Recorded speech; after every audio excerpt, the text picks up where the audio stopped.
So you say, like you said, I said it's replicatable, but no one is replicating.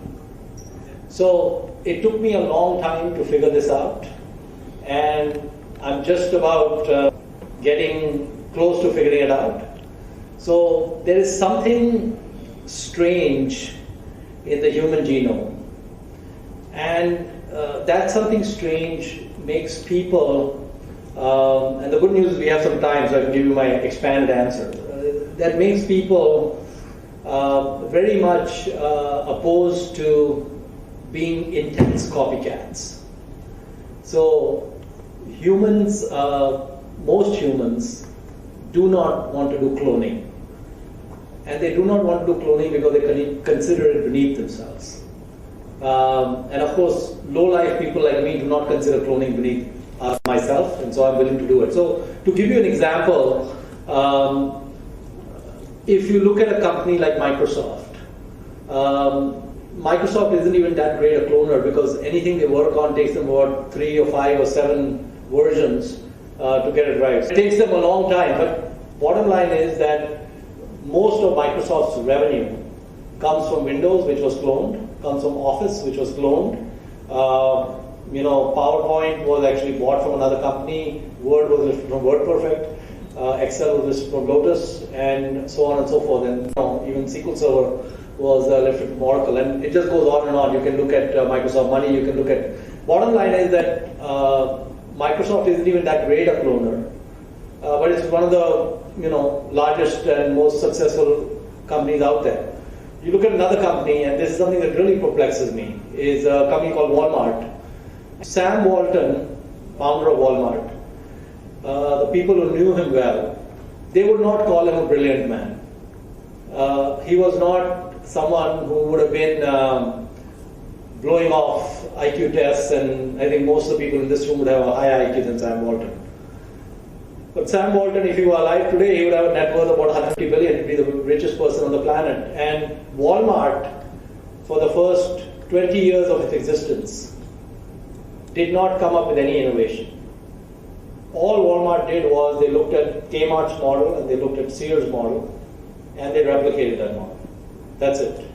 And in fact, what I find really funny is that in India, we have this big debate going on about letting foreign retailers in so that they can make things more efficient. And then they talk about Walmart coming in. There is nothing in Walmart's business model that anyone cannot look at by walking into a Walmart and replicating it. India does not need Walmart to come in order for retail to become efficient. India just needs an entrepreneur to look at that model and replicate it. That's it. There's nothing else needed. So there's nothing special about Walmart's model. There's nothing special about Microsoft's model. And it goes on and on. McDonald's, for example, they have a whole army of people, whole departments, which spend all their time trying to figure out which is the next location they should put the next McDonald's in. They do a lot of study and analysis to figure out demographics and all that. In the United States, Burger King, which competes with McDonald's, has 2 people figuring out locations. And all they do is look at where McDonald's is putting their locations. And it's a very powerful strategy. So they look at, McDonald's is opening up, and okay, we'll take real estate in that corner, we'll open up over there too. They've done all the work, so they must be working. And it's worked really well for them. So the thing is, the Walmarts of the world, and the Burger Kings of the world, and the Microsofts of the world are a rarity. Most people do not want to do cloning because they think it's slow. So in fact, even when I looked at Buffett's model, I set up my own investment partnership, the Pabrai funds. I replicated the Buffett partnerships, and he closed his partnership in 1969. I opened my partnership in 1999, 30 years later. In 30 years, I could not find one example of a single fund anywhere in the world that had replicated the Buffett model, which was the most successful hedge fund ever created. Nobody replicated the model that ran from 56 to 69, and there were books published, the books I read, And the books had sold millions of copies and they got printed in many languages and all of that. So even the model was very simple. There's nothing special about the model. But and even today, forget 1999. Today is 2013. I've been running Pa브라이 funds for almost 14 years. Actually, it's been 14 years, over 14 years. And I've spoken at so many business schools and so many different places. What you can do is you don't need to even listen to the rest of the boring Q&A. You can walk out right now and start replicating. And every time I say this, nobody walks out. So anyway, so first of all, the only thing I can figure out is there's something in the human genome that makes cloning very attractive, maybe 1 or 2% of the population, if that, or probably less than that. And for some reason, it makes it very attractive. So I have found, because I've understood this, I have adopted cloning in a very serious manner. I'll give you some data points that might be useful. There were a couple of professors in the US, and they wrote a paper where they looked at every stock Warren Buffett bought for 30 years, from 1975 to 2005, the period.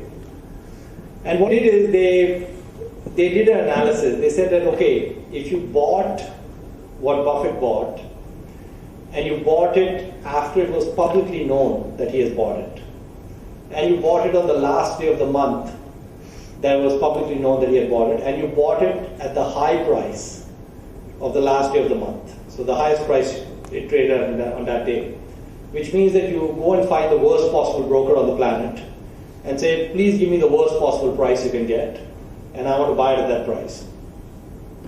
And then you held it till Buffett started selling the stock, and it was known publicly that he was selling it. And you sold it on the last day of the month that it was public, and the price you got when you sold it was the lowest price on that last day of the month. And you did this for every stock that he bought and sold for 30 years. If you did that, you beat the index, the S&P 500, by 11.5% a year on average. And the S&P had done about 10% historically, so you were doing about 21.5% a year with no ISB degree required. So again, you can walk out of the room right now and you get this strategy to work, because again, I've told so many business school students about this strategy, and so far nobody has set up a fund to do this. And like you were saying, why are they not replicating? Exactly.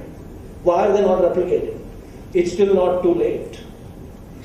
You can start a fund tomorrow which does this. And what you do is, and you just go on vacation every day.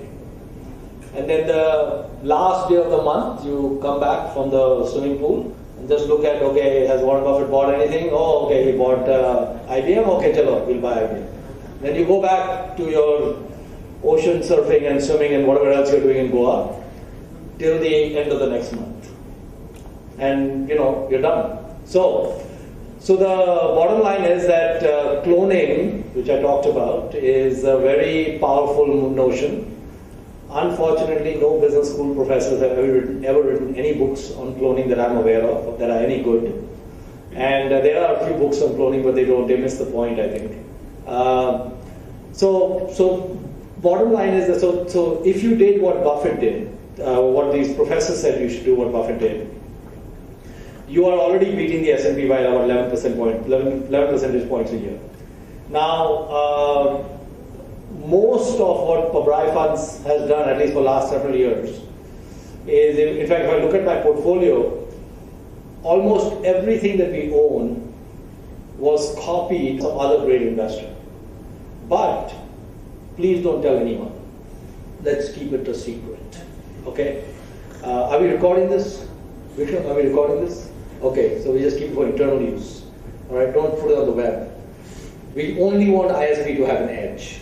Okay, so anyway, so the thing is that if you were to, so basically what I am doing, you get basically a fund, and all the fund does is clones the ideas of other great investors. But the only layers I add to that is, I don't buy everything that the other greats are buying. I look at what they are buying, and then I look at the ones that I can understand. And the ones that I can understand and figure out, yes, this is very undervalued, and yeah, I think he's right about why he's buying it, those are the ones I'm buying. And that's it. And basically, limited to 2 or 3 decisions a year. That's it. So, not much else required.